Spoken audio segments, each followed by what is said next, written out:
Hej og velkommen til Chicken and Stilettos. I dag er jeg gået i haven for at plukke en masse solbær. Når du mærker på bæret her, så kan du mærke, at det er sådan dejligt blødt, men det går ikke i stykker. Så kan man lige tage sådan en smagsprøve her. Dejligt sødt. Jeg skal plukke de fleste af mine solbær i dag, også fordi det er nogle gamle buske. Og som I kan se, så de er ikke blevet klippet til i rigtig mange år. Og det vil sige, at grenene er næsten helt nede ved jorden. Så nu vil jeg gøre det, at jeg faktisk vil plukke alt den modne frugt på de her to buske. Den her busk er ikke helt klar endnu, og det vil sige, at så får jeg mulighed for at få endnu en høst om nogle uger. Når jeg har plukket, hvad der er på den her, så kan I se hernede, at der kommer der rigtig mange fine nye skud. Og de kommer helt hernede fra. Og det vil sige, at mange af de gamle stammer kan jeg klippe ned, så der kommer nye skud op, så jeg får en større busk næste år. Hvis du vil være sikker på, at du ikke bare hiver alle bærene af, så kan du gøre det, at du tager en klase ad gangen. Så er du også sikker på, at de ikke smatter sådan helt ud. Jeg har nu fået renset alle bærene og skyllet dem og ladet dem stå og dryppe af. Så det, der skal ske nu, det er, at jeg har en flaske Brøndum her. Godt nok et klar Brøndum, som ellers er ret god til sommerbær, men fordi de her de skal trække en 4-5 måneder, så gør det ikke noget, at det er en almindelig Brøndum frem for en klar Brøndum. Det jeg skal gøre nu, det er, at jeg skal have hældt bærene her på flasker. Og så fylder jeg flaskerne helt op med bær. Den var godt nok stram, den her prop.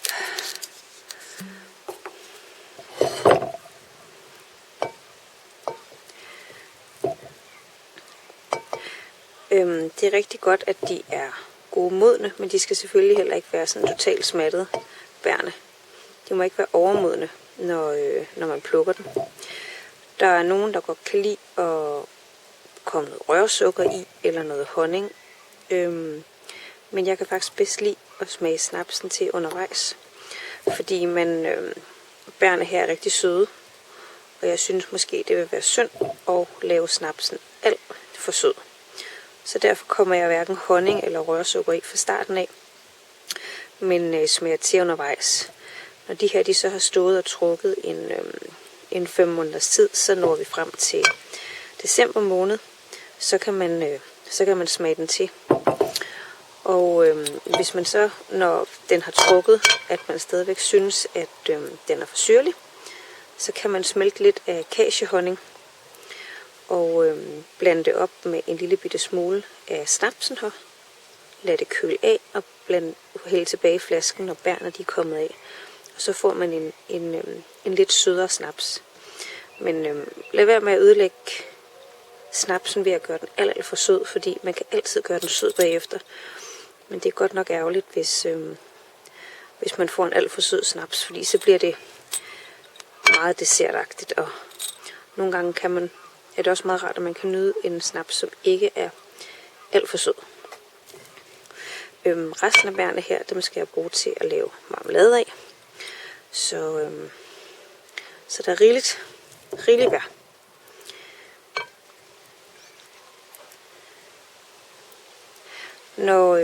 Når bærene de har trukket på snapsen, og jeg så tager dem ud af flasken igen, så er der mange, der smider bærene væk.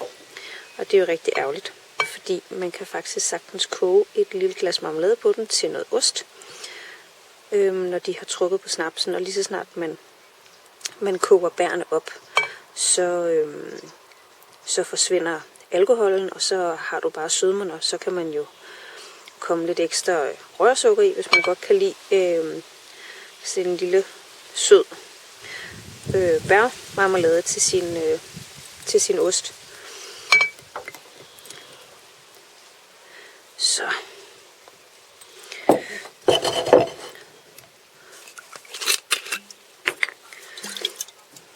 Så er der faktisk bare at hælde snaps i. og den skal faktisk bare fyldes helt op. Så husk at sætte nogle etiketter på, hvor der står datoen for, hvornår du sætter den over, og hvor lang tid den skal trække.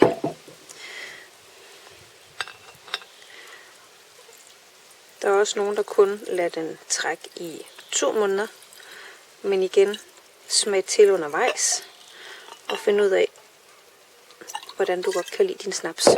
Det er meget individuelt, og stærk man gerne vil have den. En snaps bliver aldrig dårligere af at stå for lang tid med bær i. Tak for I så med hos Chicken and Stilettos, og hvis I har nogle spørgsmål, er I selvfølgelig altid velkomne til at skrive en besked. Hej.